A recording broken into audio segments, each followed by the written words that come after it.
Untuk Bapak Ibu, orang tua atau wali peserta didik mesti paham dan mengerti bahwa baik sebelum tahun ajaran baru 2026 atau dimulainya tahun ajaran baru 2026 ini, pengusulan PIP itu tidak bisa dilakukan melalui pemerintah desa atau pemerintah kelurahan. Pemerintah desa atau pemerintah kelurahan itu hanya bisa mensinkronisasi data antara data Dapodik dengan data DTSN. Dengan sinkronisasi tersebut bukan berarti anak Bapak Ibu langsung diusulkan PIP. Jadi tujuan dari sinkronisasi data tersebut adalah memastikan antara data Dapodik dengan data DTSN itu sudah sesuai. Nah, jika ada pihak satuan pendidikan atau pihak sekolah atau pihak-pihak lain yang mengatakan bahwa sekarang ini pengusulan PIP melalui pemerintah desa itu jangan dipercaya, itu tidak benar. Untuk sekarang ini memang fitur penginputan PIP di aplikasi Dapodik ini memang sudah dinonaktifkan oleh Kemendikbudrismen. Namun perlu Bapak Ibu ketahui bersama, untuk pengusulan PIP ini nantinya melalui aplikasi Si Pintar. Nah, untuk juknis pengusulannya seperti apa, ini masih menunggu surat keputusan dari Sekretaris Jenderal Kemendikbudrismen. Nah, kemudian untuk Bapak Ibu yang bertanya mengenai pengusulan PIP secara mandiri, ini bisa diakses melalui portal Perlinsos. Namun, saat ini fitur pengusulan PIP di portal Perlinsos itu masih dikunci dan belum bisa digunakan untuk melakukan pengusulan. Jadi sampai sini mudah-mudahan Bapak Ibu semuanya paham dan mengerti terkait informasi yang beredar mengenai pengusulan PIP. Terima kasih, semoga bermanfaat untuk Bapak Ibu semuanya. Saya terkena exclude bantuan sosial tidak dipergunakan sesuai dengan peruntukannya. Apakah bisa mendapat kembali? Hal yang perlu diperhatikan apakah penyebab terexclude-nya itu apa? Kan sudah terlihat ya, penyebabnya adalah tidak diperuntukkan sesuai dengan peruntukannya. Berarti kemungkinannya adalah terkena pinjol ataupun judol. Apakah di dalam dua hal tersebut kita pernah melakukan atau mengalaminya? Kalau kita pernah melakukan, berarti tidak bisa disanggah dan selamanya tidak akan bisa mendapatkan bantuan lagi. Tapi kalau misalnya tidak pernah melakukan, maka bisa disanggah melalui dinas sosial terdekat. Biasanya nantinya akan dibuatkan berita acara menolak ataupun menyanggah bahwa kita pernah melakukan hal tersebut. Contoh, seorang lansia yang tidak memiliki handphone terindikasi judol. Itu kan tidak mungkin, berarti datanya dipergunakan oleh orang atau oknum yang tidak bertanggung jawab. Tetapi sepengalaman saya mengatasi pinjol dan juga judol, belum ada yang berhasil teraktifkan. Walaupun katanya ada yang sudah berhasil teraktifkan, KPM saya belum berhasil teraktifkan, padahal KPM tersebut berada di Desil 1, yang berarti untuk kasus pinjol dan juga judol itu merupakan harga mati yang tidak bisa diperbaiki. Jadi lebih baik jaga data diri Anda dan hindari, jangan sampai memiliki pinjol, pay letter ataupun judol yang dapat menyebabkan bantuan sosial terhenti. Mudah-mudahan selalu dimudahkan dan dilancarkan rezekinya. Stop! Kalau data anak di Dapodik nggak diupdate sebelum 31 Agustus, siswa dari keluarga kurang mampu bisa gagal dapat PIP 2026. Ini serius dan waktunya tinggal sebentar lagi. Jadi gini, Kemendikbudrismen baru aja keluarin surat resmi soal penyaluran dana program PIP fase 2, periode Agustus sampai Desember 2026. Yang jadi kunci, data yang dipakai adalah Dapodik cut-off 31 Agustus 2026. Yang udah dipadankan sama data tunggal sosial ekonomi nasional alias DTSN. Artinya, kalau NIK, NISN, tanggal lahir, nama ibu kandung, pekerjaan orang tua, sampai penghasilan orang tua di Dapodik belum sesuai atau belum lengkap, anak itu berisiko nggak kecatat sebagai calon penerima PIP. Sekolah wajib verifikasi siswa dari keluarga miskin dan rentan miskin secara objektif dan transparan, lalu update datanya di Dapodik sebelum deadline. Kalau ada perubahan data Desil Ditsen, orang tua atau sekolah bisa update lewat Ditsen from BPS Dapodik.go.id. Jadi, kalau kamu guru, operator sekolah, atau orang tua, cek Dapodik anaknya sekarang juga. Jangan tunggu akhir Agustus. Semoga bermanfaat. Aku lebih miskin atau status ekonomi aku lebih rendah, tapi kenapa aku masuk desil tinggi, sedangkan tetangga saya yang status ekonominya lebih mapan dan lebih kaya dari saya, kenapa dia masuk desil lebih rendah? Adakah fenomena seperti itu terjadi pada kalian atau di masyarakat sekitar kalian? Begini ya sahabat-sahabat bansos sekalian, kemungkinan memang ada hal-hal itu terjadi. Orang yang kelihatannya lebih kaya dan lebih mapan tapi desilnya lebih rendah, sedangkan kalian yang lebih miskin atau status ekonominya lebih rendah tapi masuk di desil yang lebih tinggi. Kira-kira apa penyebabnya? Begini ya sahabat bansos sekalian, memang banyak sekali hal-hal yang mempengaruhi tingkat desil kalian. Kadang tidak hanya dilihat dari orang itu lebih kaya atau orang itu lebih miskin, tapi banyak hal yang mempengaruhi. Di antaranya adalah misalkan kalian punya listrik ya, daya listrik kalian itu lebih tinggi. Misalkan daya listrik itu kan macam-macam ya, ada yang 450, ada yang 900, dan 900 ini ada yang subsidi dan non subsidi. Ada pula yang sampai 1.300 seperti ya. Itu sangat berpengaruh. Kalian berada di listrik yang mana, itu sangat pengaruh. Kemudian ada juga pengaruh dari pinjaman bank. Kenapa pinjaman bank ini sangat berpengaruh pada desil? Misal seandainya kalian punya pinjaman mekar atau bank-bank lain, maka ini adalah salah satu penyebab kalian berada di desil tinggi. Kenapa demikian? Ya, karena dari pihak pemerintah itu sistem membaca bahwa kalian itu mampu bayar hutang. Makanya kalian dimasukkan desil tinggi seperti itu. Kemudian ini perputaran keuangan. Jadi kayak inklusi keuangan gitu ya. Kalian atau anggota keluarga kalian sering melakukan top up, baik itu top up Shopee, top up Dana, top up GoPay, atau beli listrik melalui melalui perbankan itu ya, yang melalui kayak Brimo atau melalui Fin dan lain-lain, itu juga berpengaruh. Walaupun itu tidak kalian lakukan, tapi keluarga kalian melakukan macam-macam top up itu pengaruh pada desil kalian. Jadi kalian itu terbaca sebagai keluarga mampu seperti itu ya. Tapi seandainya hal ini terjadi, misalkan kalian benar-benar berada di desil rendah, atau kalian pun belum punya rumah masih ngontrak, masih ngekos, sedangkan kalian masuk desil tinggi, itu bisa diturunkan, yaitu turun desil. Caranya seperti apa? Kalian bisa mendatangi operator desa untuk minta turun desil sesuai keberadaan kalian, atau kalian bisa langsung ke dinas sosial, atau bisa juga kalian mengusulkan turun desil melalui aplikasi cek bansos di Play Store seperti itu ya sahabat-sahabat bansos. Jadi banyak cara untuk melakukan turun desil supaya disesuaikan antara kemampuan kalian dan desil kalian biar sinkron seperti itu ya sahabat-sahabat bansos sekalian. Jadi saya sarankan, jika memang benar-benar ini dalam status sosial ekonomi yang rendah, sedangkan desil kalian tinggi, bisa turun desil seperti itu ya sahabat bansos sekalian.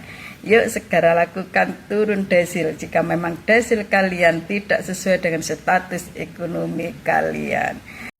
Pembatasan pertalite sekarang kan kita masih dalam kajian.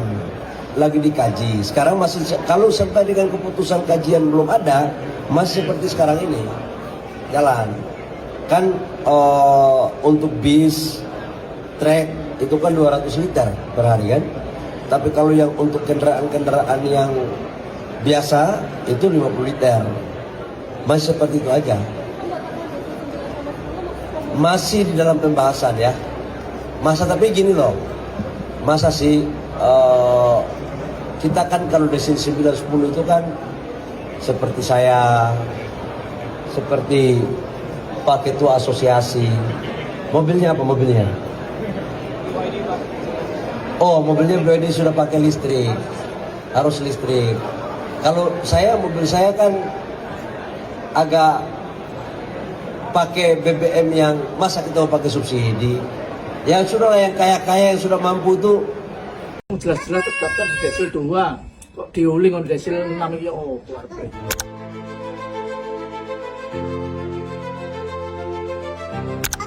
Oh. Ini keluarganya juga. Ini adiknya. Semester 3. Semester 3. Ya, rumahnya nih. Oh, ini rumahnya. Ya, apa ini? Ya, apa ceritanya? Siapa namanya? Ya, Andrea. Andrea. Panggilannya? Andrea. Andrea. Gimana, Andrea? Ya, saya kan cari beasiswa awalnya ke IPK Unesa kan tidak bisa menerima mandiri, Pak. Jadi akhirnya saya cari beasiswa Bismarck tersebut.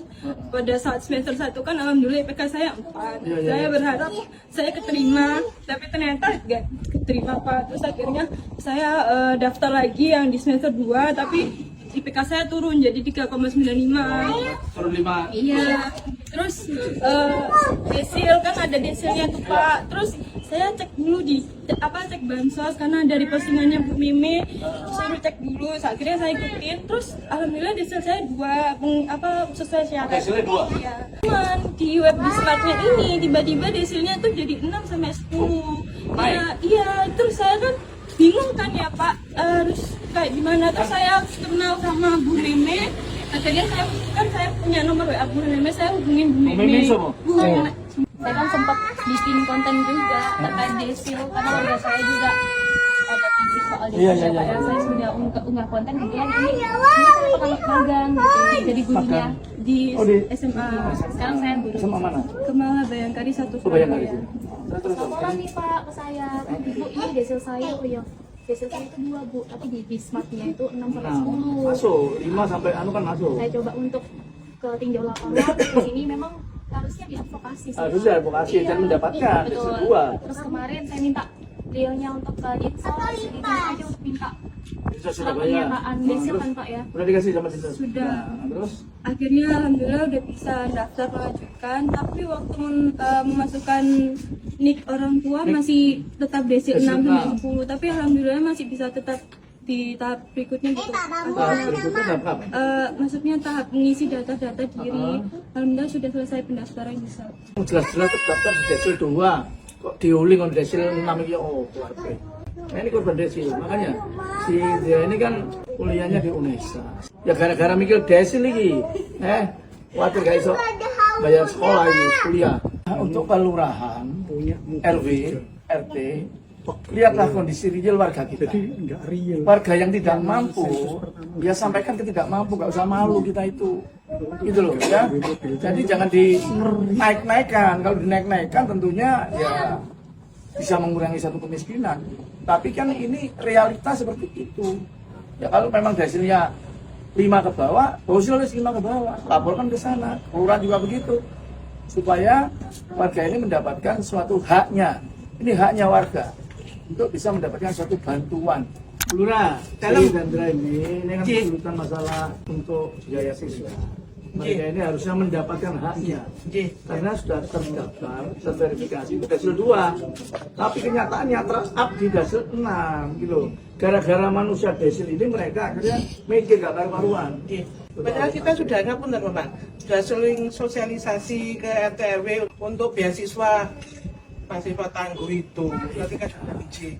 Cuma sosialisasi sosialisasi toh, tapi realnya masih banyak seperti ini. Ini yang harus kita perhatikan gitu loh. Meme ini kan juga membantu untuk mendata realita warga-warga yang desilnya 5 ke bawah ya kan. Apakah BPS mau diaudiensi atau gimana kan? Perlu juga ini untuk ya. Mana nih kok BPS? Gitu ya. Kesalahannya di BPS, BPS harus bisa mengubah. Kita ke BPS. Ya. Kemarin sudah dapat apa perlinsos kan Mbak ya. Nah, terus awalnya itu dari desa 6 kalau nggak salah. Terus saya ajukan sanggahan, akhirnya masuk desa 2. Banyak kan nggak perlu sanggahan, terus dulu kalau ini memang desa 2 lah. Karena sebelumnya di Andrea itu terdaftarnya karyawati. Padahal masih sekolah. Nah, itu saya juga nggak tahu. Iya itu. Bisa kita ke BPS saat itu. Bayar kuliahnya nunggak berapa? Enggak tapi pinjam. Pinjam siapa? Berapa? Kuliah kan uang semesteran itu. Iya, uang pribadi UKT kok. Berapa UKT? 4 juta. Sudah. Tapi pinjam. Beli selian. Sama hasil jualan saya sedikit. Bulan apa? Kandungan kunci kerajinan tangan. Coba sing 4 juta bantu. Alhamdulillah. Coba oke ya, makasih ya. Makasih Pak Armiji.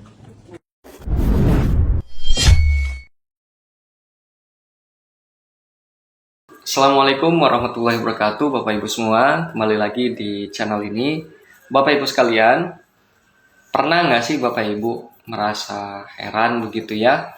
Kok ada tetangga yang memiliki kendaraan begitu atau rumahnya bagus tapi masih dapat bansos, sementara warga yang beneran membutuhkan bantuan malah justru gigit jari begitu ya. Nah, buat Bapak Ibu yang mungkin seringkali mengeluh masalah bansos nggak tepat sasaran, nah, siap-siap nih ya. Jadi mulai tahun 2026 ini pemerintah secara resmi telah memberlakukan Perlinsos digital. Jadi tidak ada lagi manipulasi data karena sekarang 8 instansi akan mengeroyok lah begitu ya dan mengecek data Bapak Ibu secara real time.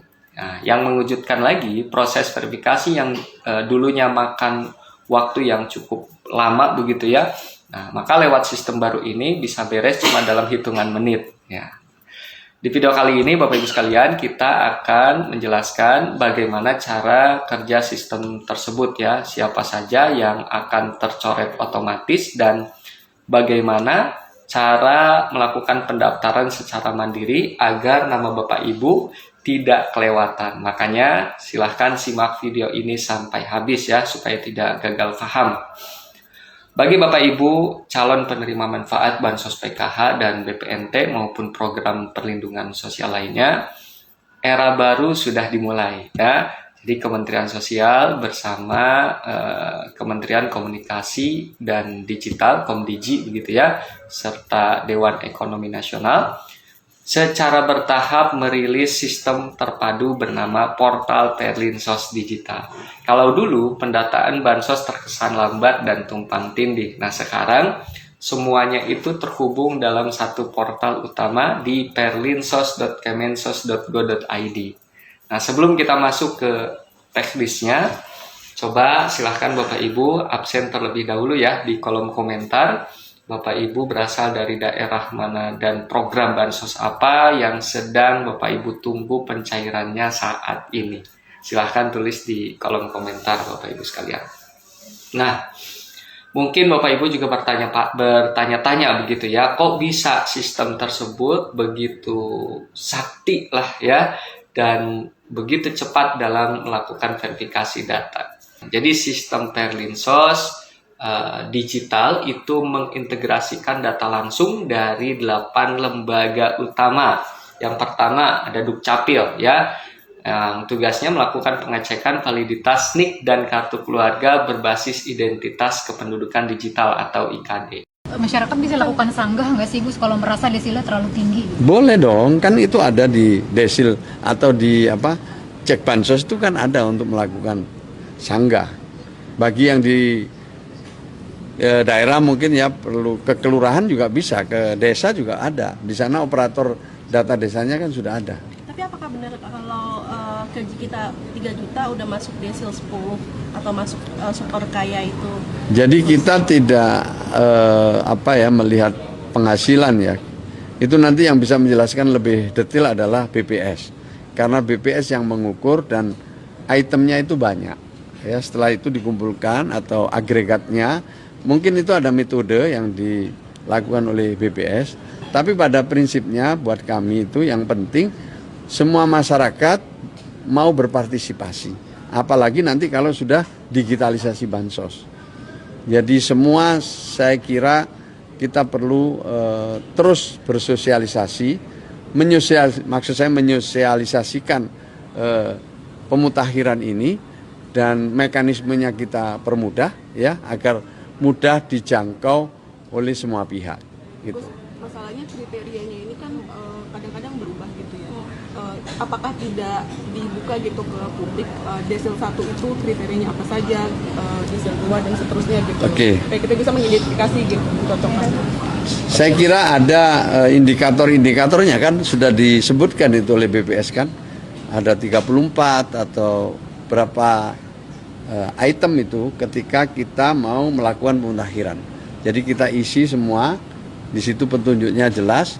Nah di situ nanti otomatis akan BPS ya akan mengukur dan kemudian menentukan keberadaan setiap keluarga atau setiap individu dalam desil-desil itu, mulai dari desil 1 sampai desil 10.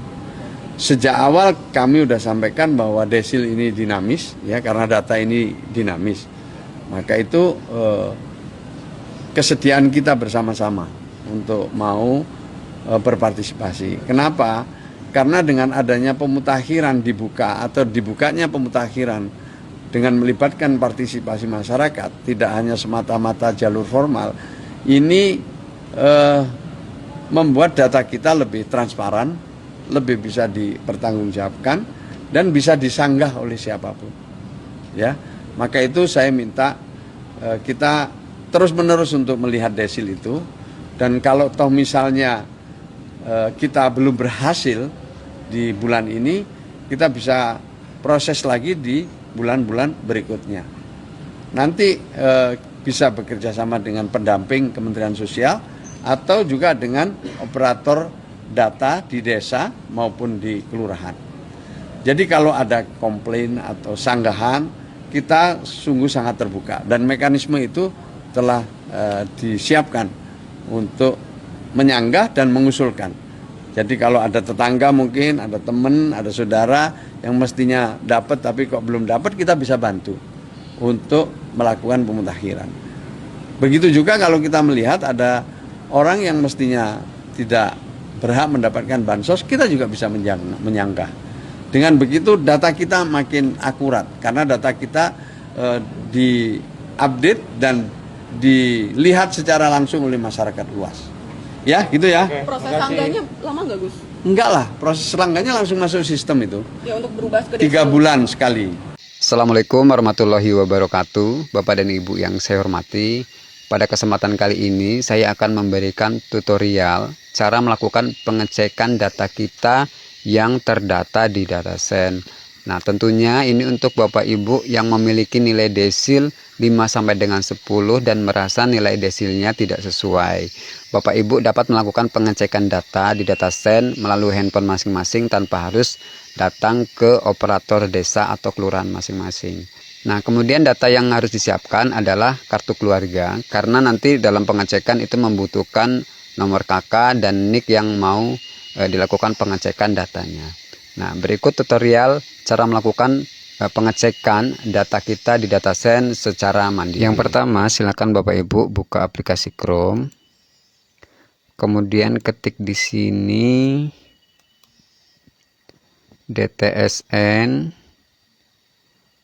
strip from .web.bps.go.id garis miring keterangan keluarga, kita pilih.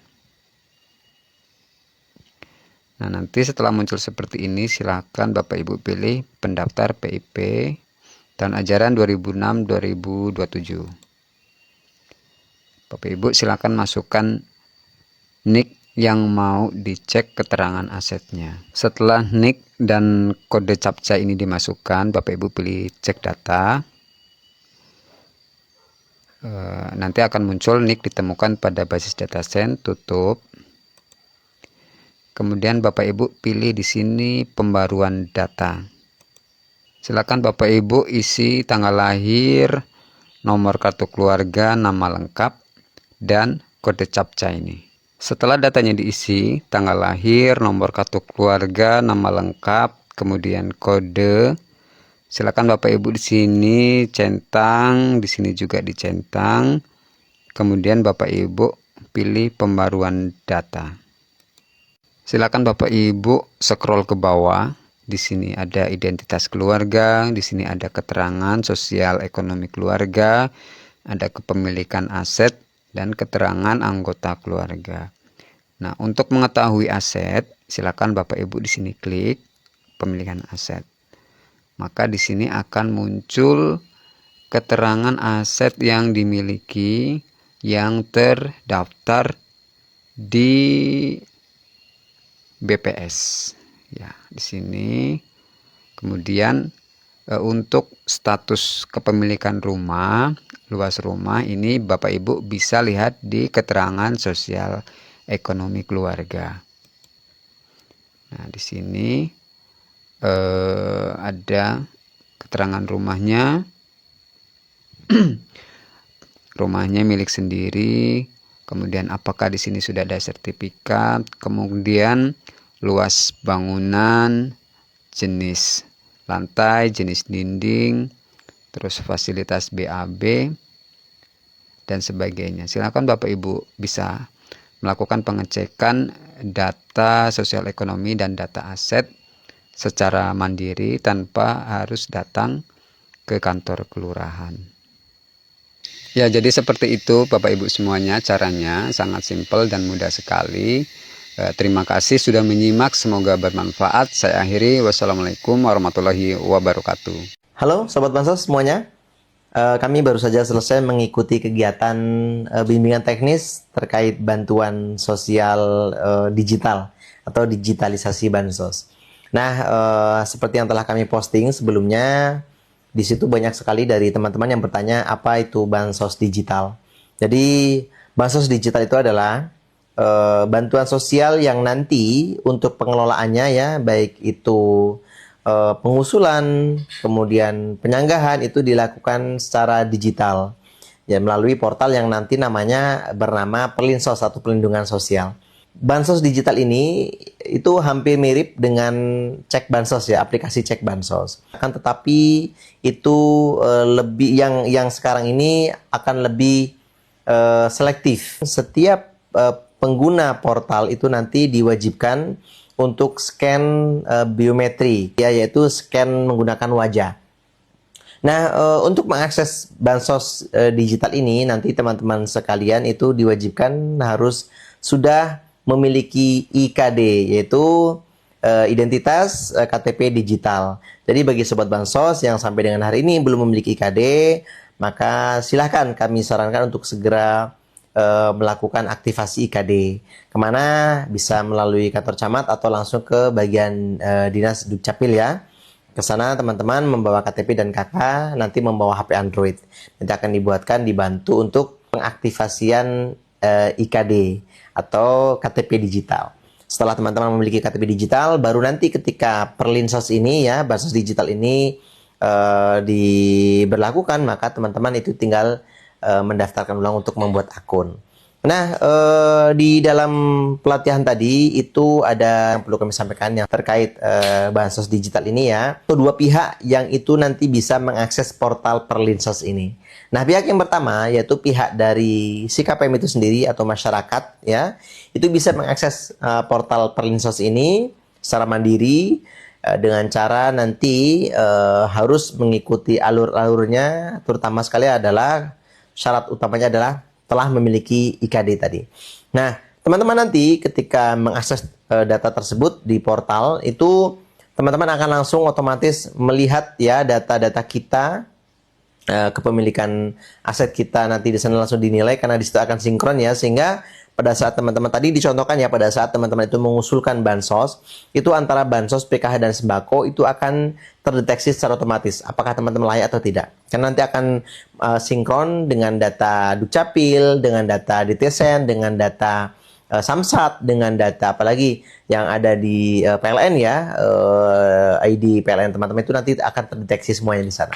Jadi nanti akan muncul ring, desil dan status kepesertaan bansos sebagai penerima atau tidaknya. Lalu untuk yang teman-teman bedanya dengan yang cek bansos tadi ya, bahwa di cek bansos itu ketika kita mengusulkan itu akan ada jeda yang begitu lama ya, dari mulai verifikasi, kemudian validasi, kemudian survei, kemudian nanti ACC dari dinas sosial dan lain sebagainya.